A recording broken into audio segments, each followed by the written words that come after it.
What would you say you do here? It's the Signal Chords, home of the Underground podcast.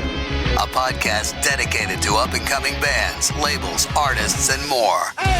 Plug in and join your host, Brad Nunnery, as he dives deep into what the future of music has to hold and discover something new along the way.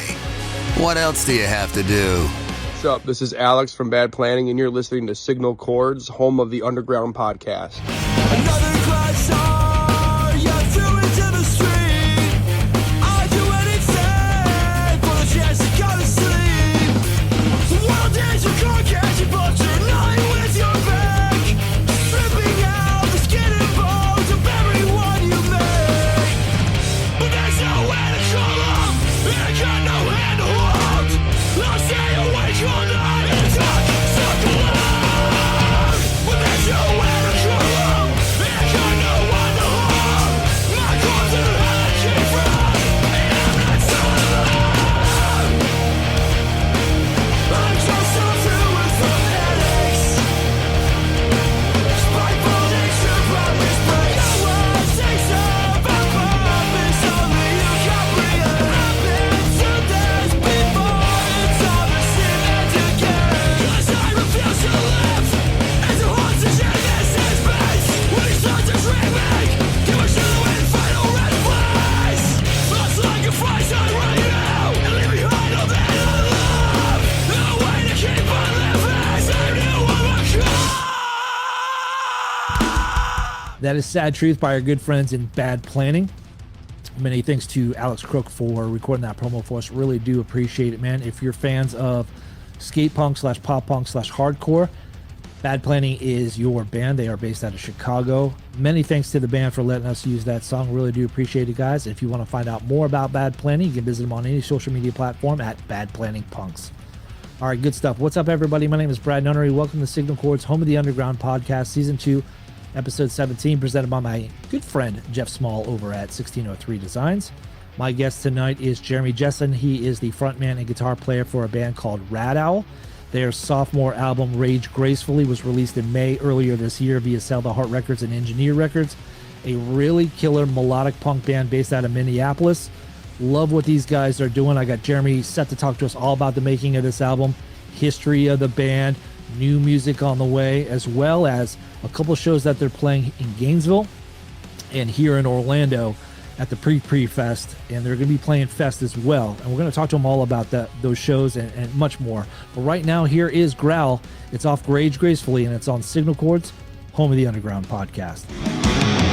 Hey, to topple this foundation.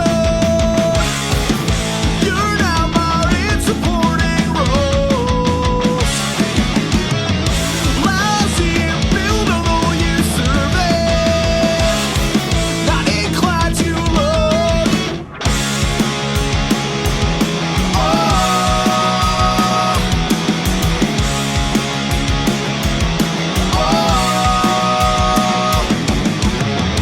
Quick to trample all the aura.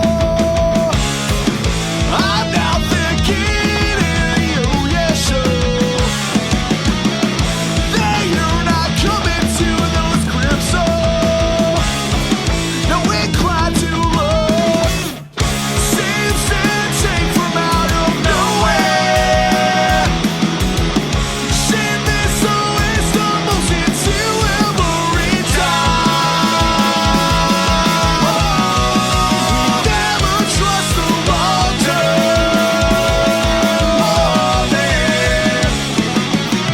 Jeremy from Rad Owl. What's up, man? How you doing, buddy?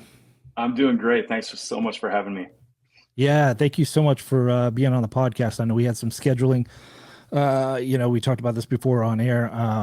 We had to reschedule our interview and push it a little bit late, but I've got all my pre-work done, so we'll get this done and get this aired tomorrow. So it's going to be that fresh for when people see it. But I really do appreciate you working with me and appreciate you being on the podcast. How are you doing today, by the way? How's I'm everything doing going? great. Yeah, everything's going really well. Busy all the time. It's as Yeah. I'm sure you are having kids, but Yeah. things are going well. And you have kids yourself? Yeah, I have 3. Do two you? girls. Yeah, me too. Yeah, 2 girls and a boy. Oh wow, what are their ages? 2015 and 12. Oh wow, those are all different phases right there, isn't it? Yeah, for sure. Yeah, I've got a twin 9-year-olds and an 11-year-old, so they keep me busy. One's in middle school; she started middle school this year, and so there's two different schedules, and we're still trying to work it out and do all that kind of stuff. You know how it is, man. Just trying to maintain those schedules. Yeah, for sure. But how do you maintain it? You know, I'm sure you probably have you have the band Rad Owl, which you just put out a brand new record back in May called Rage Gracefully. But and I'm sure you have. Do you have another job as well that you're kind of juggling the band and family life and a regular time job? Yeah, I mean this sort of kind of rat race has been my normal for ever since my oldest daughter was born. I haven't really been I haven't been playing in bands as a job in quite some time, but it's still I've always maintained it in the same kind of labor of love fashion as it was for me, even when I was trying to do it for a living. Sure. If I start a band, we're going to write original music and we're going to put out records and we're going to go play out those records. And that's just how it's going to be. So I've developed these sort of, the ways of managing time and managing family over the last 20 years, to kind of keep this going, at a level and at a rate that I'm comfortable with and that still fulfills me. So that's just kind of, it's developed over time. And a lot of people are always like, I don't know how you do it. And I'm like, I don't know how I wouldn't do it. Right. Because it's just what I know to do. So. Yeah. And it's what you love, right? I mean, music's, it was priority at one point in your life, and it's like one of those loves that you could just never really, just let go. And that's how it kind of is with me and discovering music and love of music and wanting to get to know. And, the pandemic showed me that, it's time to get off the pot and get back into it, no matter how much, you're far away and removed from it on the daily basis. It's still a love. And I'm glad that you're, continuing to do it, man. It's awesome. Yeah, absolutely. I mean, you're absolutely right about that time period, kind of everybody having to kind of look in the mirror and say like, what are we doing here? What are we here for? What do we want to get out of this life? Sure. And, it reinvigorated a lot of those types of things and just wanting to keep doing and keep creating, because that's what I've always loved to do. Yeah, absolutely. And so Rage Gracefully came out this year, but you also have a record that came out in 2018 called Madison Beast. So was that when the band first came together? Because I know you guys were in separate bands before this, Samiam and Align, Gratitude, and all those kind of bands. Mm-hmm. And then let's just start at the beginning. How did this band come together, with you guys being multiple? Were you guys all friends and then just kind of came together after all those bands disbanded? Yeah, I'll try to keep this really brief because I know this isn't a full-scale documentary. But so the three remaining original members in Rad Owl, myself, Jeremy Burgo, the bass player, and Dave Jarstrom, the drummer, we all grew up in the same hometown of Mankato, Minnesota, which is like 90 minutes south of the Twin Cities. It's a college town. It had a very, very vibrant alternative music and punk rock scene in the late 80s into the early 90s that we all came up in. So we all grew up together, going to high school. We all played in bands that played shows together. And so we've been tight over half our lives. And like you said, we played in a lot of different bands over the years through our 20s and 30s, touring off and on and crossing paths, continuously throughout that time. And we found ourselves, the three of us specifically, sharing a practice space around 2015, 2016, with different bands that we had going on at the time. And we just kind of struck up a conversation like we should jam sometime, play some old pop punk the way we used to, like do some all covers or Sam I Am covers. And so we had another buddy of ours, Ryan Felgen, our original guitar player, and we just started getting together in 2016 and 2017, like every other week. At first, it was really just to kind of jam and hang out. And then we kind of just started writing songs. And it was during that time that Madison Beast was written. And it was really organic and just kind of natural. Like I'd bring in some riffs and then Jeremy Burgo would bring in some riffs and Ryan would bring in some riffs. And it just, after like 8 months, we had a record. And then it really wasn't until we had that full set of songs that we're like, hey, shall we name this band? So you didn't have a name for the band before? You were just jamming out and write a whole bunch of songs? Yeah, that was pretty much it. And I mean, Yeah. like, you know, as old friends do, we had a ton of like inside jokes and ideas for band names and stuff, and Rad Owl was one of them, you know, just playing off the old grocery store Red Owl that was in all sorts of upper Midwest towns when we were kids. Okay. So that was the impetus for the name. And then, yeah, we recorded that in the summer of 2017 and didn't even start playing shows until after we recorded that. And that's how the band was born.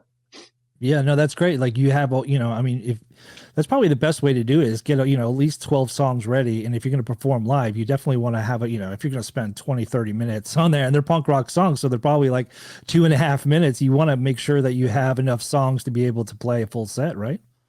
I mean, yeah. And that was the first time I had ever been in a band that made a record before ever playing a show. That was totally, I think it was probably new for all of us, but for sure me. And so, and it was strange, honestly. Like, you know how you're in a band, you play your first show, you always play everything like 10 times too fast because everybody's nervous. Sure. And it almost felt like the songs already felt kind of second nature by the time we played our first show. So it was definitely a different experience. It felt like this band like really hit the ground running in a live sense. Like right away, we were kind of, I mean, and part of that has to do with our age and experience. Sure. Too. Seasoned veterans, right? Yeah. Yeah. But it was just like, oh yeah, we already kind of know what we're doing here. This is pretty awesome. Yeah, that's really awesome to be able to, you know, like you said, hit the ground running and just be able to perform. And, you know, you have that, you know, that lengthy history of being in bands, and that kind of makes me want to bring up another subject. With being in a whole bunch of different bands in your 20s and 30s and all that kind of stuff, was it always pop punk rock, or did you have a metal phase? Did you have a reggae phase? You know, I don't know. There's a lot of reggae up in Minnesota, but you know, did you have any, you know, kind of metal things, or because I know you're big Iron Maiden fans and all that kind of stuff. So yeah, it's I kind of went all over the board. When I was in high school, it was pretty focused on pop punk. The first kind of touring band I joined was a band called Marble, and the guys in the band were a little bit older than me and a little bit more established as musicians in my hometown of Mankato, and they were really, really like classically trained. Right. So we were very much a riff on All, and you know, the musicality of bands like All and Iron Maiden and stuff like that. So from a very early age, I was always fascinated by good musicianship, even though I couldn't play that well myself. Sure. And that kind of led me down different, like I after Marble, I joined a band called Align, and that was more like post-hardcore, kind of Quicksand Helmet influence kind of stuff. Yeah. And nice. I was just the singer in that band. So again, I was always around like really competent musicianship, and it kind of informed me kind of playing guitar on the side. So by the time, you know, I played in a bunch of like indie rock and kind of more DC-ish kind of bands. By the time we got back around to starting Rad Owl and wanting to do more like classic pop punk or skate punk, I did feel like I wanted to make it more musical. Like, I think we all, as a collective, we all kind of were like, yeah, we could just play, you know, 3-chord Berkeley punk, but sure, we've all experienced a lot of different flavors of music. So we want to bring all of that into this and kind of make the whole greater than the sum of the parts kind of thing. Yeah, that's a good point, because I was listening to Rage Gracefully on the way back home from work today, and, you know, just trying to get another feel. I mean, I've listened to it a whole bunch of times, but, you know, now that I knew I was interviewing you, I was kind of like trying to figure out, you know, some of the things that I heard. And I did hear that, you know, that progressiveness of, you know, of the Propagandhi kind of stuff, you know, like that fast paced kind of stuff. And, you know, you could definitely hear the All influences and all that kind of stuff. It's a really good hodgepodge of styles. You could definitely tell it on this album. It's really killer. It's like you said, it's not that Berkeley, Green Day 3-chord Offspring kind of stuff. You know, it's definitely diverse and a little bit more progressive, right? Yeah, I mean, thank you, but yeah, and it's not meant to be a denigration of any other style of music. It's just what what we come to with our experience and our tastes and kind of that intersection of the Venn diagram of the four of us, this is what it results in. And I think we're not comfortable unless we're kind of trying to push each other. Like if I bring something in, I expect and hope that Ryan, the other guitar player, is going to kind of bring something else to it that makes me maybe rethink it a little bit. Otherwise, it ends up just being my boring home demo, and it's not anything, better than what was in my head. So I hope that I can bring something to practice space, and then everybody else brings their personality to it, and then it ends up being truly a Rad Owl song. Yeah, absolutely. And when did you find your did you always know you wanted to be the singer, or were you a singer kind of by default where no one knew? Because there's a lot of stories like that to where it's like no one wants to sing, everybody just wants to play, and then like they throw the bass player on there because he has the best voice.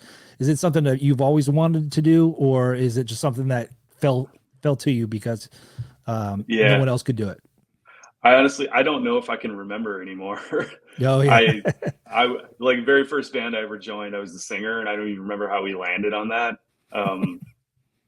And that's just kind of how it's always been. I think I've been in one band ever that I didn't sing in, and I wasn't even a founding member. I just joined on guitar for a few months, basically. So yeah, I obviously, as I've grown up and grown older, I've grown more confident in being able to say, yeah, I'm the singer, that's who I am. But I don't know that I was just always fascinated by guitar music. Like from the time I was like 10 years old, anything guitar, like whether it was Genesis or Iron Maiden or, even Poison when I was in elementary school, I was just always fascinated by guitar music. So by the time I was 14, 15, and I became aware of like punk rock bands in my hometown that, I could reach out and touch and see these teenagers who were only like a year or two older than me playing on a skate ramp somewhere. I was just like, holy, I can do that. So like, let's do that. And then I ended up being the singer of like literally every band I've been in. And that's just kind of how it came to be.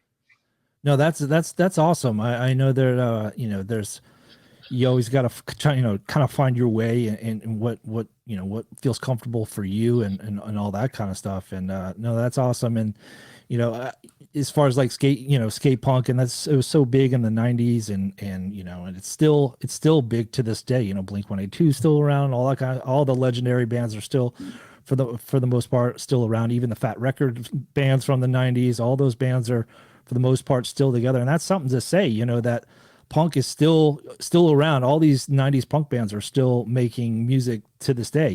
Some people have gone in different directions as far as musically and all that kind of stuff, or expanded their sound, any of that kind of stuff. But that's really cool. And so you said around 10. So when was the first time you picked up a guitar? Around 10? No, I think I was 13. I got a Japanese Stratocaster for my birthday, I believe. And I think it was a half birthday present, half like I threw in lawn mowing money. So my dad was trying to teach me, the value of things or whatever. Yeah. But yeah, and then I've taken like 2 guitar lessons in my life. So I probably like learned parts of Stairway to Heaven at 1 guitar lesson or something. Right. And then I kind of put the guitar down and just played basketball and baseball like any other junior high kid. Sure. But then I had a friend who was kind of aware of local music, and he was a couple of years older than me, and he just started showing me some band. There was a band called the Libido Boys from Mankato who actually got a record deal and had actually opened for Nirvana at First Avenue right before Teen Spirit broke, and they were like the North Star for all of us kids. They were like, sure, look at those guys. Yeah. And that kind of like becoming aware of that band and all of the bands that were like a few years younger than them, of kids who were still older than me. That was the impetus for like picking up the guitar again and just starting to hack around on it and just writing songs that, were absolutely terrible, but that's just how you start. So it was probably like 14 and a half to 15 when I actually started really playing the guitar and actually trying to put time into it. Yeah, that's you got to start somewhere. I remember so you basically, you said you had 2 lessons, and so obviously you play by ear and all that kind of stuff, and and it always used to frustrate me because I'm not that type of person. Like maybe it's my ADHD where I can like probably figure it out kind of a deal, but then like I'm like, oh, shiny red ball, and I move on to something else, and that's probably one of the reasons why I never picked up an instrument full time, even though I love music so much. But I remember one of my buddies was a huge Motley Crue fan back in the day, and Dr. Feelgood, that and like he just picked up his guitar, and it was like the second day, like with the guitar, and he's like, look what I've learned how to do. And I'm like, I hate you, I hate people like you, because I was always jealous and envious of people like that. So it's awesome. I mean, kudos, it's a gift, man, like learning how to play guitar, or bass or drums or any of that kind of stuff, on your own, you know what I mean? Yeah, there's always someone who can do something like frustratingly better than you can. Like our original guitar player, Ryan Felgen, he just learned an instrument in a day and just be like, who are you? Like, you an alien? So I totally, I feel you. Yeah, it's one of those things where I've always, if that's probably going to be on my tombstone, wish he could play an instrument. Kind of one of those things. I mean, I told somebody else, I learned piano. I come from a history of piano players and all that kind of stuff, but I'm like, I'm not going to really go on far. What I'm with my Roddy Bottom from Faith No More. Like, I'm not that type of guy, you know what I mean? So, I was just like, I could never picture myself being a professional a piano player or any of that kind of stuff. But no, kudos to you, man. And I love the new album, Rage Gracefully. I love Growl. I love Run It Out Every Second, which we're going to play here throughout the podcast. So let's talk about when this album first kind of came together, or when you started first getting songs together for it. When was that? So this album came together in kind of like 3 separate phases, with the pandemic having to navigate. So after we put out Madison Beast in 2018, we started kind of playing that out. We did a little moderate touring, nothing to really speak of, but we continued to kind of put ideas together. So we had about like a third of Rage Gracefully that we put together with our original guitar player, Ryan Felgen, before he left the band. And then kind of the middle third was a lot of stuff that I wrote by myself during lockdown, just kind of demoing and then sending to Dave and Jeremy and just kind of getting their feedback and reiterating on it. And then the final third is after we started actively practicing again in the summer of 2021. And we met up and got Ryan Tate into the band. We kind of put that last third together with him. And then we kind of had to go back through everything and let Ryan really get used to it and add his kind of flavor to the lead guitar playing, because the lead guitar playing on this record is a very, very key aspect of it.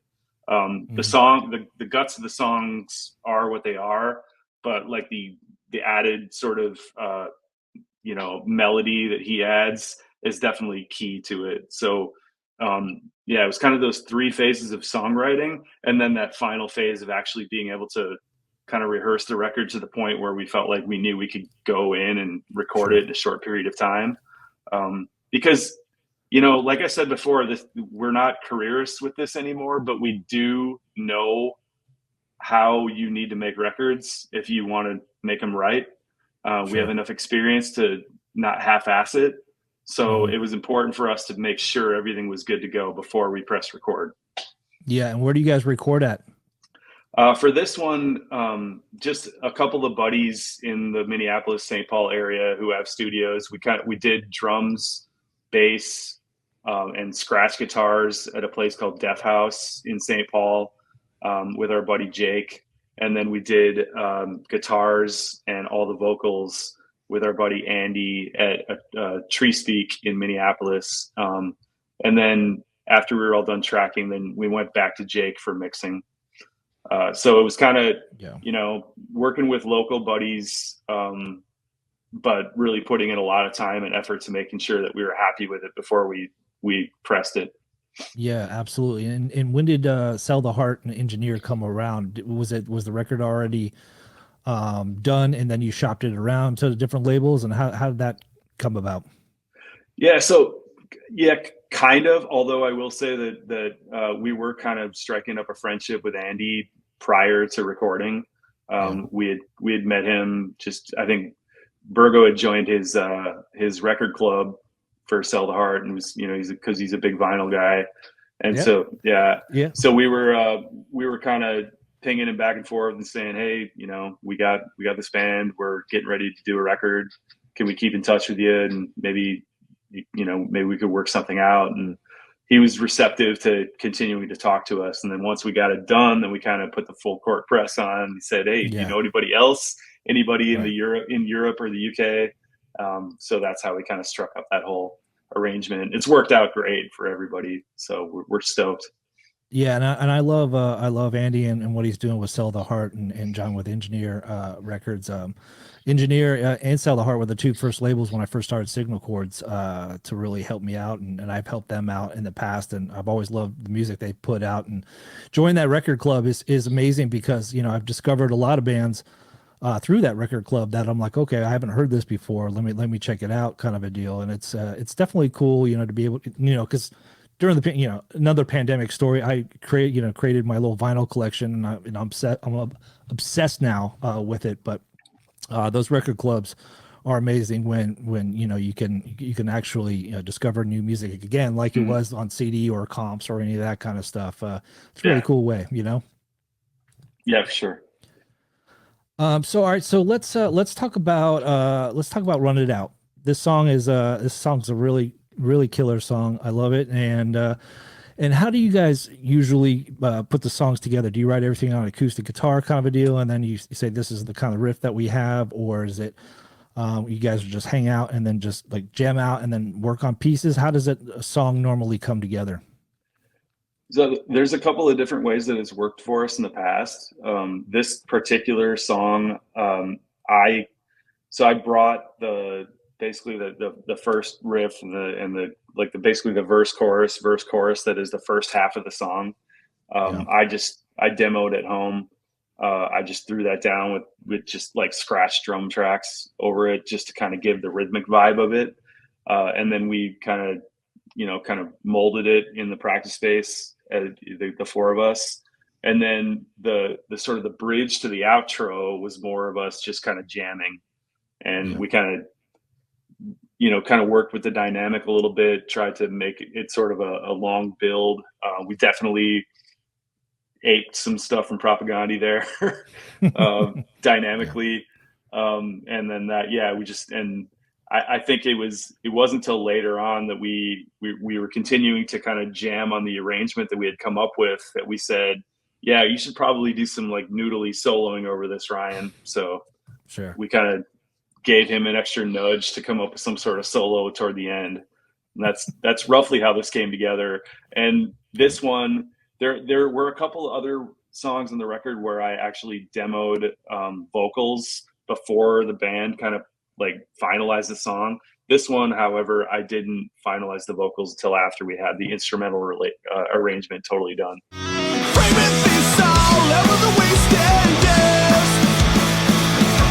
Days were lost, things were said, I don't diminish. We're constantly pondering the night's vibe. Those days were lost, things were said, there's no recovery. After a fall, in from the dark, we're not quite healing. Hasn't felt like we ever really cope. Out of the mind, including now, in spite of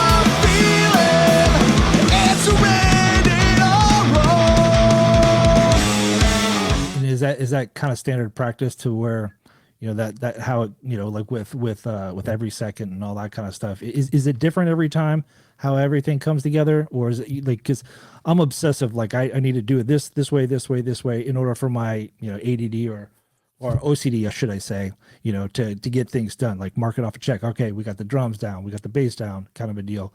How do you have some kind of structure, or is it just a feel of how everything goes?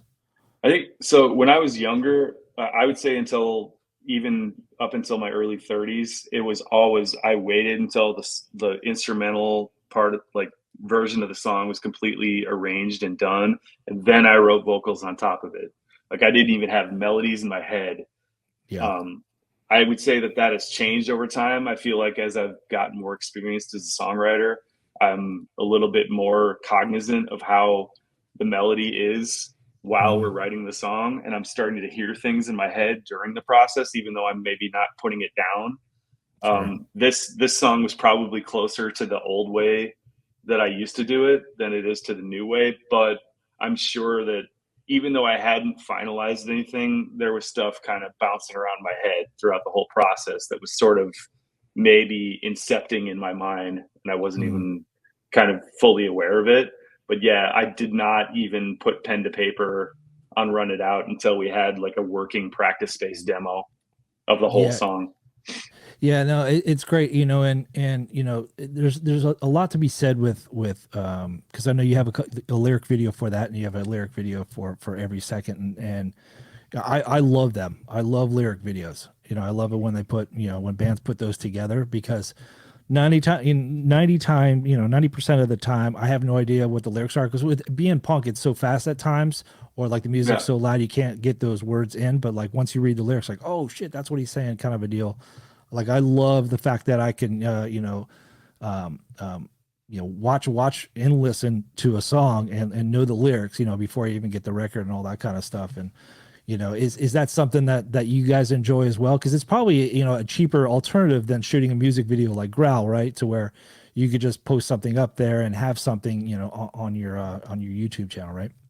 Yeah, I mean, we definitely were thinking of ways to be visible to the world, because we know we're not going to be on the road for, you know, 7 months a year.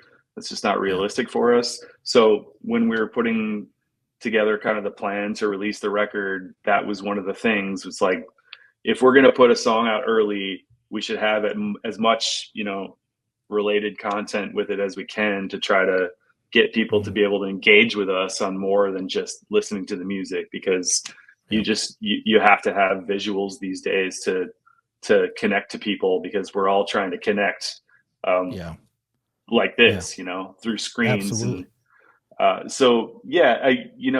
I've always loved reading along to liner notes when I'm listening to LPs and stuff. So yeah, me too. You know, it stands to reason that if you're gonna watch a video on YouTube and there's no actual visuals, you may as well put the words up. You know, it makes it more of an interactive experience.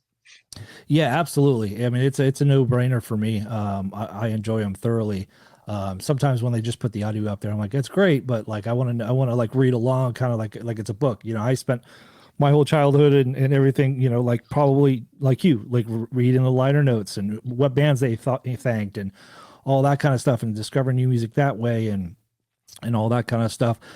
So I know that you guys have been around and you guys have been in bands, and I know it's not a full-time gig like currently, you know, but you are seasoned veterans. And so on that kind of a note, as far as like being in a band today, is there any advice you would give your younger self, you know, where you're at now, and then, you know, maybe when you're 20 years old, of, hey, look out for this or watch out for that kind of a deal? Do you have any advice for your younger self? Or any advice for bands that are just starting out and trying to record and get their names out there? For bands just starting out, I just play as much as possible. Like, don't, I one particular story I could tell is that when I was in a band called Align and I was 22, 23 years old, we all lived in a house together in Minneapolis. And I always look back at that time kind of flabbergasted as to why we still only practiced twice a week when we all lived in the same house. We could have been down there every night. You know, and I know especially in your early 20s when we're all grinding at, you know, pizza delivery jobs and shit like that. It's just, it's hard, but like, that's what I would say. Anybody who's starting, just play all the time, play as much as you can. Like you get better by playing. So just keep playing. Yeah. And what has changed as far as, you know, you starting off in your 20s and you know, being in a house and just jamming out a couple nights, you know, with the streaming and the social media and all that kind of stuff? Does it drive you crazy? Are you more kind of a just, you know, a musician, a guy in a band that wants to put out the music and play the music? I know it's a burden for some bands to catch up, on social media and all that kind of stuff. Is it a burden for you, or do you actually enjoy it? I don't do it for the most part. No. Yeah. The other guys in my Who's band the sucker? will, And who's the sucker in your band who's got that duty? I would say, yeah, Jeremy and David, bass player and drummer, are way more of the social media people for our band than I am. So I probably would not like it if I had to do it that much. But I completely understand that it's an absolutely necessary tool of the trade these days. You got to be online. You got to be present. You got to be kind of ever self-promoting. However you can find a comfort zone with that. Some people can be over the top shameless about it, and some people are very, very guarded with it. I feel like you got, as much as you kind of have to. There's just no other way around it. That's just what, this is just how people consume music nowadays. Like there's no, it's the new version of going down to the record store and grabbing all the Kinko's printed zines. Like Right. you got to go on Instagram now instead. Right. You got to learn how to make JPEGs and PNGs and all that kind of stuff, and get, get everything in order. And it's a lesson I've kind of learned too, because I'm not that very savvy artistically, but I'm like, I could just use apps. Like I do this whole podcast on my phone pretty much, besides using this platform. Everything that I do with Signal Chords is on my phone, because A, I'm lazy, and B, I'm old, and C, I let technology work for itself, right? I'm not going to learn like Adobe Illustrator and Photoshop and all that kind of stuff. Like I want to learn it, but you need to go to college for like 4 years to learn that stuff, at least for me, my intelligence level, you know what I mean? So I'm like, I'll take 5 different apps to be able to do like a podcast. And I'm like, all right, well, I'm going to fake it till I make it. You know what I mean? Like that's all you have to do, right? Yeah. Just keep grinding. Yeah, absolutely. All right. So Rage Gracefully has been out from since May, like I said. So how's the kind of response that you guys have been getting as far as playing live? Responses to people listening to the record, your friends, your family, all that kind of stuff. Are they encouraging? How's everything been going since this record's been released? It's the thing with this band that is super unique for me is that it just, everything kind of feels like it works out. Yeah. Like everything just works out. We book a show. Nobody expects that the shows feel like has any reason to be good. And then it's just great. We keep getting invited back to play fest. It's just, it's kind of pinch me sort of stuff. And the same with this record. We had an amazing pre-sale campaign, and we didn't even play that many shows this spring because we had conflicts schedule wise between the 4 of us. And so everything that we've been able to kind of do since it came out has been just great. And I couldn't be happier.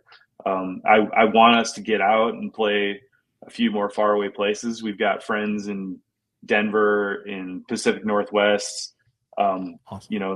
up, Northeast, New York, Boston area. I'd love to get to those places because our collective experience, having been in so many bands and played for so many years, we do kind of have that unique ability to kind of take a weekend and just pick and choose where you guys want to go, right? Yeah. Go borrow some buddies' gear and play shows. So I hope that we can do a little bit more of that to keep supporting the record, but everything so far has been wonderful. It's been awesome. Yeah, that's awesome. And you mentioned fest, and let's get into it. Let's talk about it. So, is this this isn't your first time playing fest? Did you play fest last year? Yeah, this will be our 3rd time. Oh wow, really? So we first played the 2021 version, which is a bit strange considering the time. And there was they were having a harder time getting bands to commit that year for obvious reasons. So that year we went down. We had our buddy Greg from the band Doc Hopper in Boston. He played guitar for us to fill in because we didn't officially have Ryan Tate on board at that point yet. So we just and then Dave and Jeremy are kind of the rhythm section for John Snodgrass, who's a musician out of Fort Collins, Colorado. Yeah, I met him. I met him once. Funny story. I'll tell you in a second. Go ahead. Sorry. So he was playing that, and he got us an invite alongside him, and so we did like a week-long lead-up tour with him down in the Southeast in October 2021.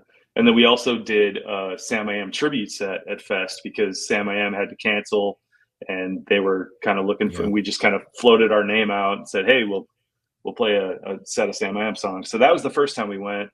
We weren't able to go in 2022, and then we got back down last year, and then we're back again this year.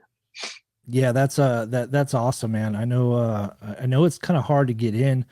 I know some bands that are, on the waiting list and all that kind of stuff. There's just so many different bands playing, and you never know who's going to drop out, who's going to commit, all that kind of stuff. And I think like organizing that, whoever organizes that, getting the bands together, I think is a genius. I don't know if they have like a team of 20. I have no idea if it's just one person doing it, but I've heard so many good things about Fest. It's an hour and a half away from me. I've told every band that I've interviewed that wants to play Fest or is playing Fest, but every year it's around Halloween, and I can't do it because it's the kids and Halloween and all that kind of stuff. So it kind of sucks. So, but the good news is this year, and I promoted it on our social media, whatever, about the pre-fest with Dashboard Confessional over at Will's Pub that you guys are going to be participating at Little Indies. And I think I know the bar that you guys are playing at. It's like right behind Will's, right?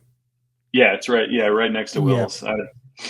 Yeah, there's like a little bar outside, and then there's a little stage right there. Yeah, because I saw Strung Out there a few weeks ago, and I saw a bar that looked like they had a stage in there. I'm like, what is that? I had never been there to that part before, but that's awesome. It's so great that you guys are playing that.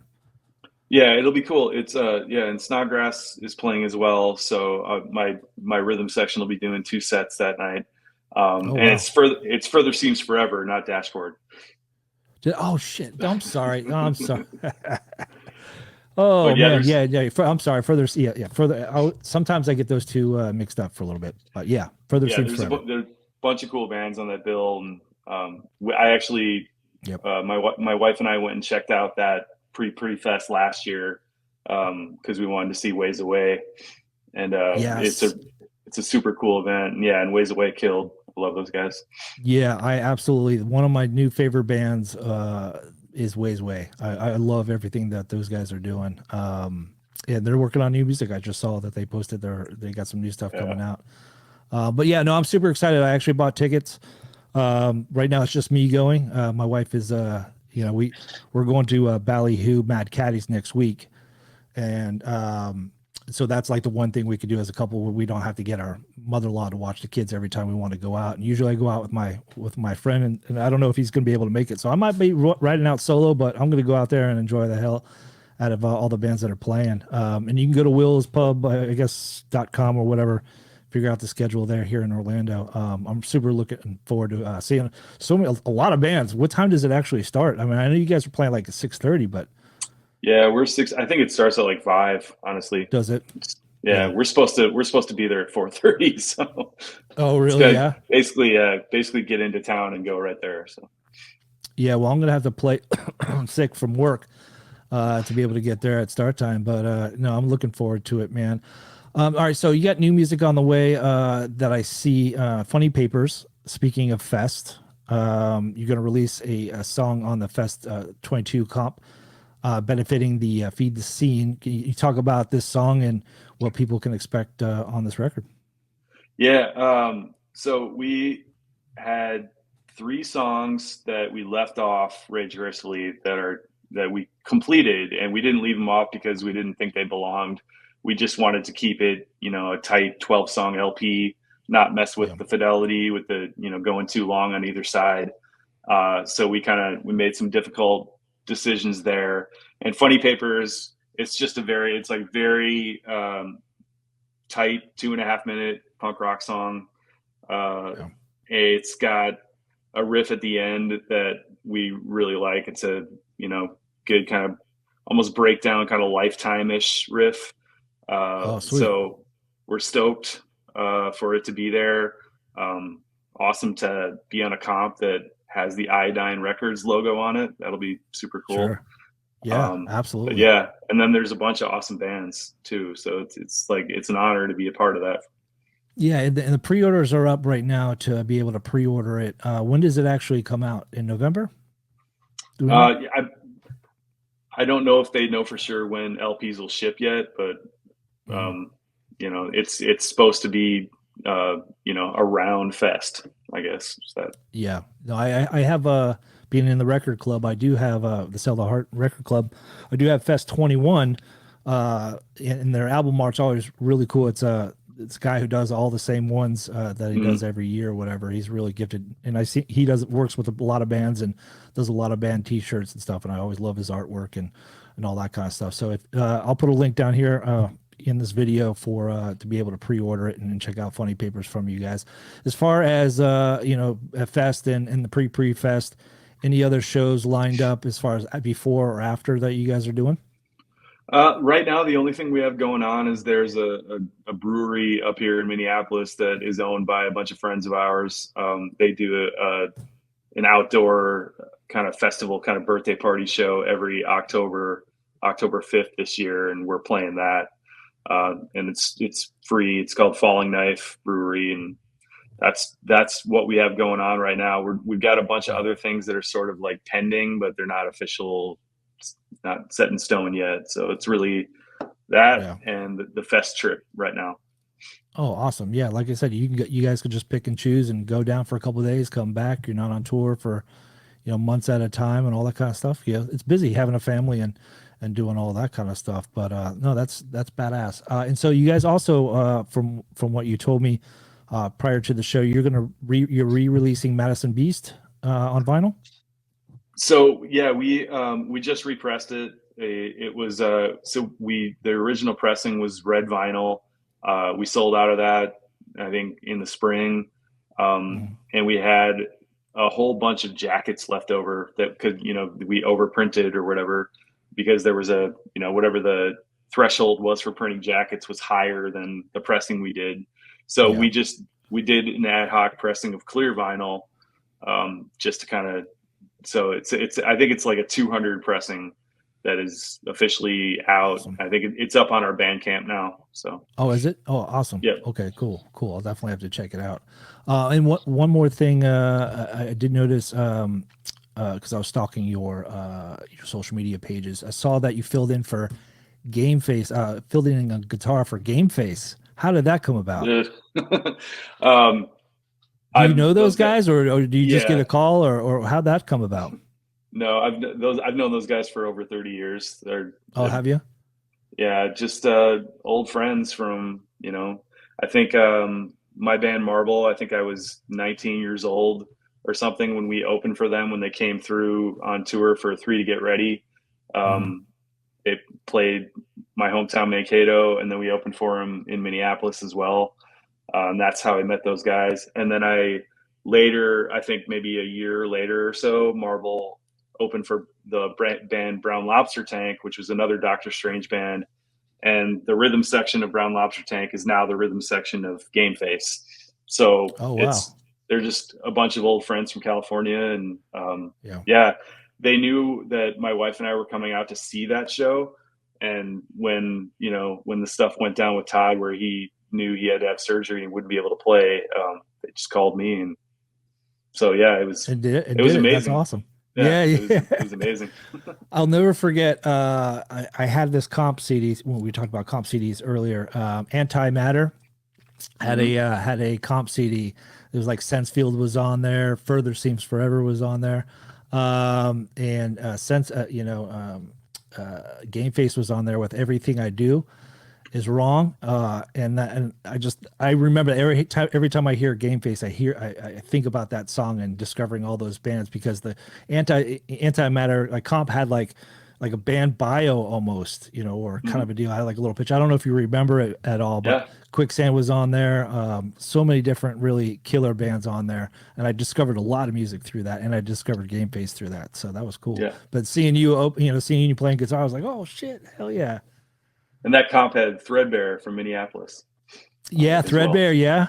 Threadbare, what's that? Wait, hold on. I'm going to look up that song. Weatherman. Yes, Weatherman. Yes, I have that CD, dude. It's like a little EP. Was it a full album? because I think they did release a full album. But yeah, I used to love Escapist. Escapist. Yes. That was their last EP. Yeah. Yeah, Weatherman, dude. That was I love that song. I love that song, and I used to I figured, it's so funny that the Game Face and all that stuff. That's cool as hell that you know those two. That's pretty cool. And not everybody that I talk to knows that song knows that song Weatherman. So yeah, those guys one are of those snapcase kind of sounding, all buddies of mine as well. So yeah. Oh, that's very cool. That's awesome, man. Very cool. So let's talk about anything you're working on, as far as, I know you just released this new one. Are you guys always kind of one of those bands that are always working on music and eventually it will turn into an album kind of a deal? Or are you guys taking a break from writing and recording and just appreciating the record being out right now? Right now, we're definitely in a little bit of a lull in terms of writing together. Yeah. But I will say that, like, I'm talking to you from my kind of home bunker of a studio, and I'm down here every night. That's just kind of like I'm always playing. That it's kind of one of those things that keeps me energized, is just to play my guitar every night. And some nights I'm just strumming nothing, nonsense, just doing whatever. But if I'm down here, I'm always aware of if there's something that I'm playing that I feel like is worth documenting, I'm gonna record it. And I'm gonna, we've got a shared Google Drive where we all just kind of dump riffs. So we have the beginnings of stuff to work on. It's just that we've all been kind of going different directions most of the summer. Yeah. So we'll do these shows. We'll go have some fun at Fest, and then probably when Minnesota, when it gets negative. Yeah, what's the weather there right now? What's the weather in Minnesota right now? It's in the 80s during the day still, but it'll drop off in a hurry. And when it does, you stay inside and write music. I can say that we were never really on. I know that picture couldn't be true. I could play along and louder, never blame you. I'm never really honest, mostly true.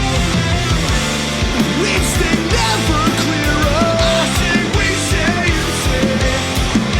Don't wonder what you is for. I know we don't know. One moment lost our head. I say we say you say.